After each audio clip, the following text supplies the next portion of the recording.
Hi, it's Erica with Presence in Parenting.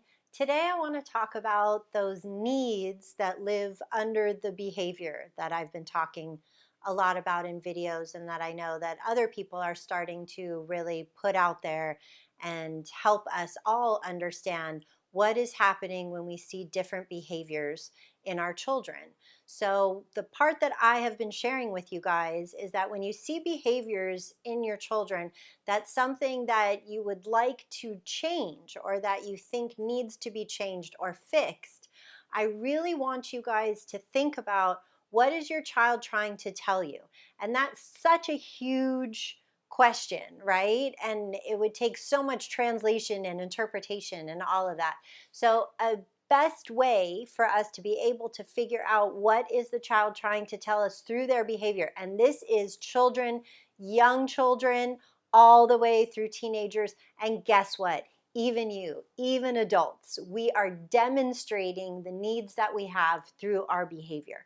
So when we see behavior, we want to think about the question, what is the need?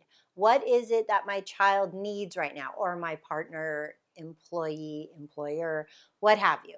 But here we're talking about children. So what does my child need right now? And that, again, to a lot of people can seem like a really big question. What do you mean, what's the need? So I want to share with you guys today a little bit of what I teach in the Breakthrough Parenting, which is a way to break down human needs using Maslow's hierarchy of needs.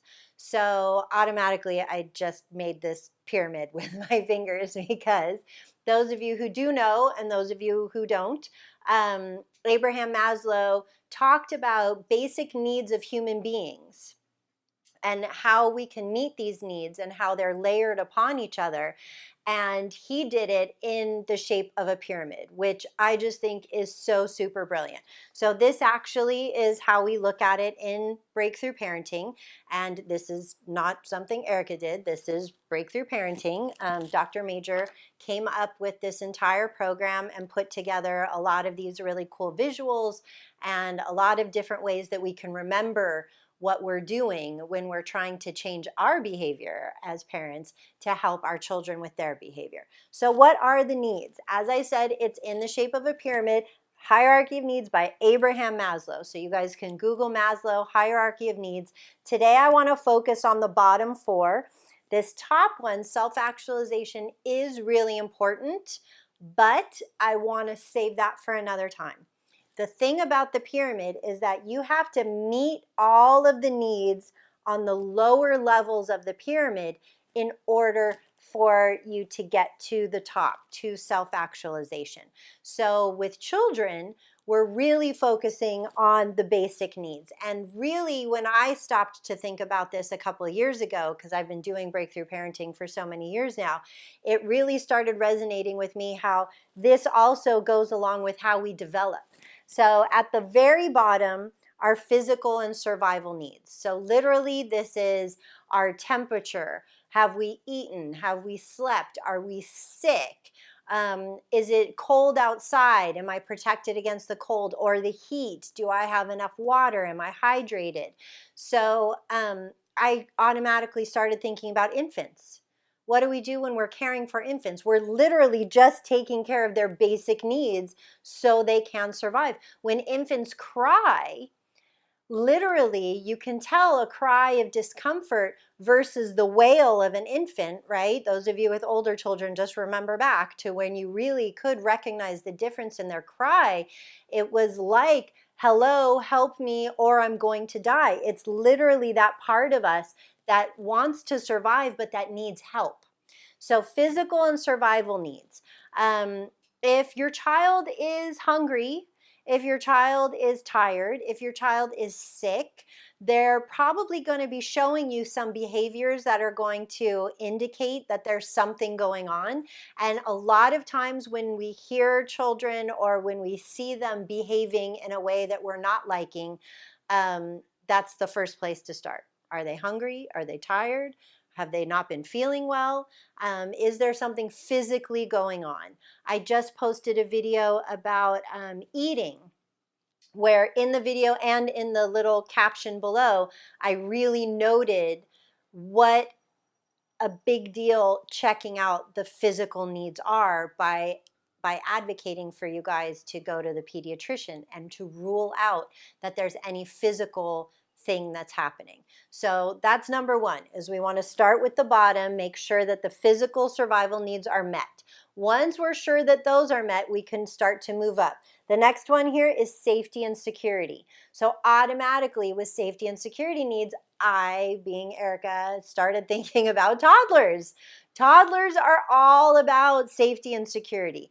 They are pushing the limits. They are putting themselves in situations that are not safe because they want to make sure that they are still in an environment where they can feel secure. So safety and security needs are another place that we have to check. And I don't mean actually physically safe and secure, I also mean emotionally.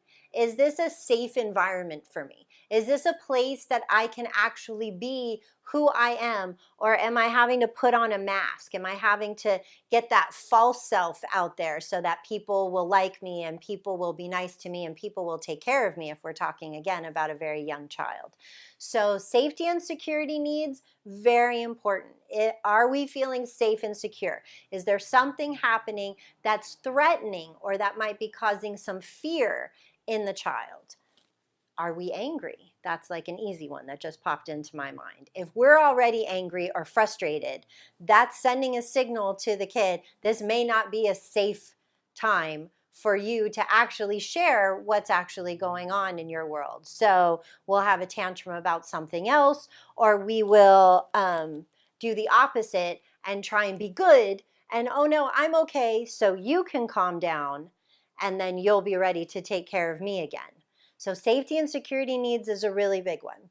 Social and love needs. Am I a part of this family? Am I a part of this group?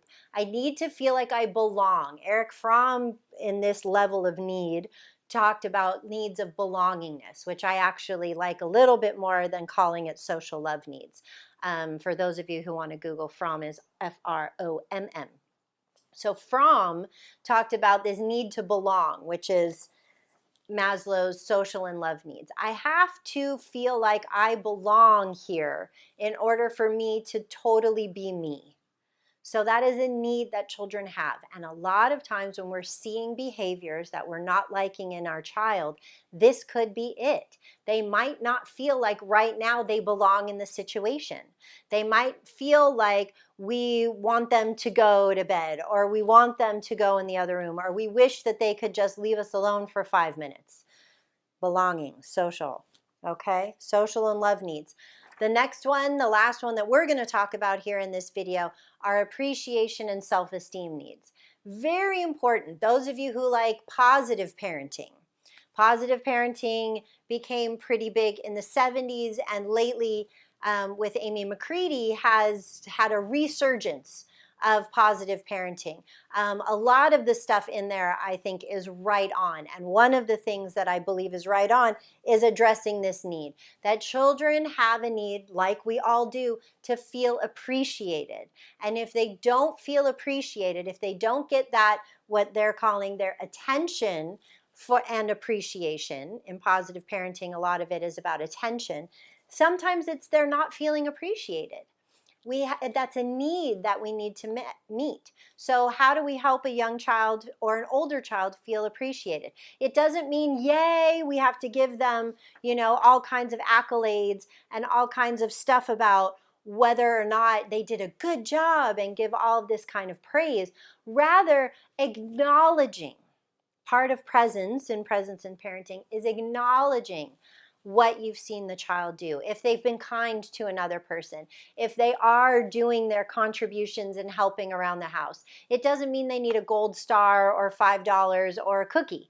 It means that we can just reflect to them that they have been doing what we as a family need in order for our house to be clean, in order for, our friends to feel good, in order for our siblings to feel good in this family. We have been doing those kinds of things, and I notice it and I appreciate that. This helps build the child's self-esteem.